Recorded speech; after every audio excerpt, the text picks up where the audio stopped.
Supir untuk bis Mahendra Trans, tunggal atau ganda mas? Ntar itu gue rapatin sama anak-anak lah, mereka mau satu atau dua gitu. Benernya kalau satu buat gue cukup sih, karena kan jalurnya gue bikin lebih ringan dari yang dulu. Entah bisa bawa motor, bisa. Pekalongan Jakarta 450.000, 50.000 buat agen, 100.000 buat kantor, 300-nya buat kru. MTI menerima paket, nerima, kasihin ke kru aja.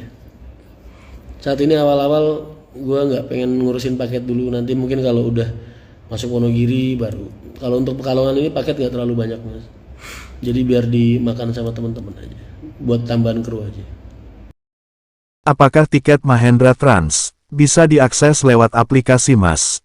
Untuk sementara ini gue manual dulu. Gue bilang ke teman-teman tadi, gue nggak akan gunain aplikasi dari awal karena gue pengen ngebentuk bond atau ikatan hati atau ikatan komunikasi antara PIC gue sama agen. Mereka harus bener-bener nyatu dari segi kerjaan, terus tahu visi misi, maksudnya bener-bener sehati lah. Ntar kalau itu udah terjalin dengan baik 1 bulan 2 bulan mungkin gue baru gunain aplikasi.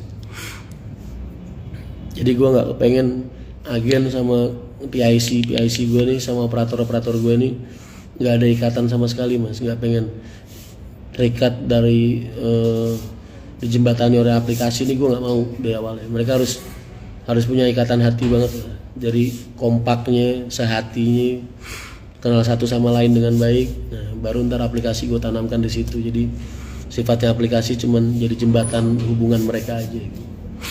Gue pengennya kayak gitu. Apakah di Mahendra Trans bakal ada kontrol penumpang? Nggak ada tuh mas kontrol gue. Gue tuh nggak mau mas memperlakukan teman-teman gue kayak gue memperlakukan maling gitu mas. Nggak tenang gue kerja juga gitu. Gue nggak pengen punya perasaan atau berhati-hati sampai ke taraf menganggap mereka tuh kayak maling yang setiap saat punya kemungkinan buat mencuri gitu. Nggak mau gue mas. Tapi yang jelas gue punya prinsip bahwa suatu saat kok gue kontrol, kok mereka ada penumpang R atau penumpang gelap, gue keluarin, gue nggak pandang bulu. Gue sifatnya kayak gitu. Gue nggak ada kontrol, nggak pernah mau ceker, gue nggak pengen memperlakukan mereka kayak gue memperlakukan maling, gue nggak mau. Tapi suatu saat lu ketahuan sama gue sikat keluar semua satu grup. Nggak ada ampun, nggak ada SP, nggak ada. Itu kalau orang-orang yang bisa kerja sama aku pasti tahu aku kayak gitu kerjanya. Satu kata buat Amri mas, orang-orang yang kayak Amri di circle gue tuh banyak mas, dan mungkin semua malah. Jadi nggak ada bedanya lah, sama gue memperlakukan yang lain sama kayak gue memperlakukan Amri. Orang-orang ring satu gue tuh orang-orang yang circle gue tuh mas, dari dulu gue ajak tidur ngemper di mana aja mereka siap. Gue ajak cabut jam berapa aja mereka siap. Gue kayak gimana aja mereka siap. Gue nggak makan mereka nggak makan, gue makan mereka makan. Itu mereka. Makanya kemarin ketika ada orang pengen lamar kerja gitu terus nanya, ketika gue tertarik karena bidang yang dia kuasain gitu, terus dia nanya, mas jam kerjanya gimana ya gitu, terus nanya gajinya, enggak dia nggak nanya gaji, sorry, jam kerja sama hari libur dia tanya, jam kerjanya gimana, terus hari liburnya gimana gitu.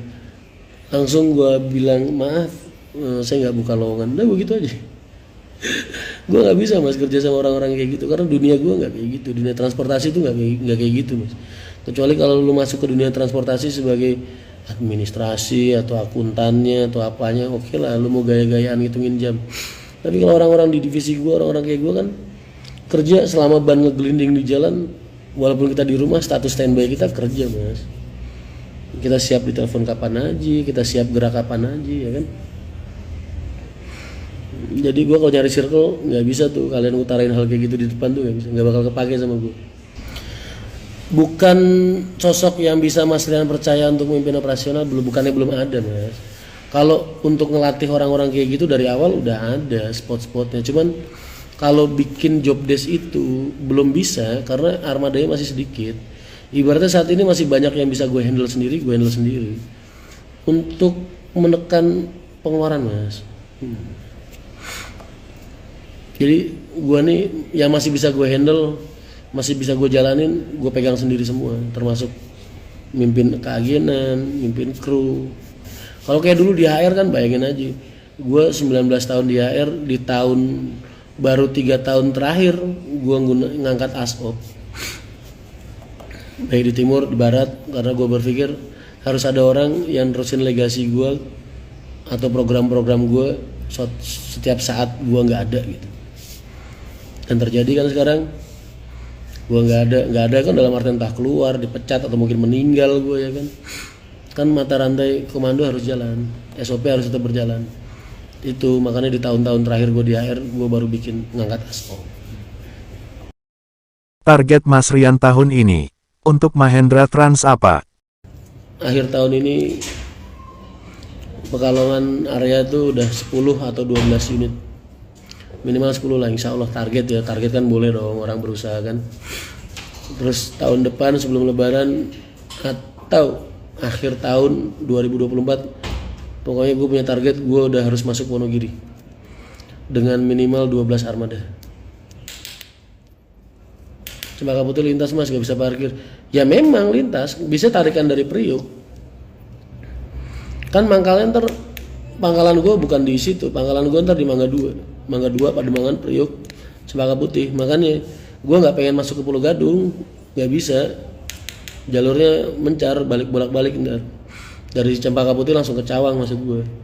Kalau MTI nggak masuk Pulau Gebang, terus yang dari Harapan Indah naiknya dari mana mas? Bisa dari Kalimalang nanti Sumber Harta, ada agennya di situ. Rest areanya kita nggak pakai rest area. Bis udah ada toiletnya, snack udah ada, jadi gue pengen ngejar waktu aja, pengen main waktu. Kok Mas Rian sekarang jarang bersama Daud lagi? Daud lagi ngurusin warisan, udah dibilangin. Ribet dia mas, warisan rumahnya di Bekasi, ribut keluarga, 9 kepala keluarganya dia. Masih kemarin gue tanya masih riwariwi Depok Jakarta. Tanggapannya Mas, sama orang yang gak suka sama Mas Rian. Ngapain ditanggepin sih mas? Kalau lu tanggepin berarti lu memperdulikan mereka dong mas. Orang-orang kayak gitu emang pantas diperdulin ya mas. Dilihat aja nggak pantas mas. Jadi jangan ditanyain tanggapan. Kalau tanyain tanggapan berarti lu merduliin lu.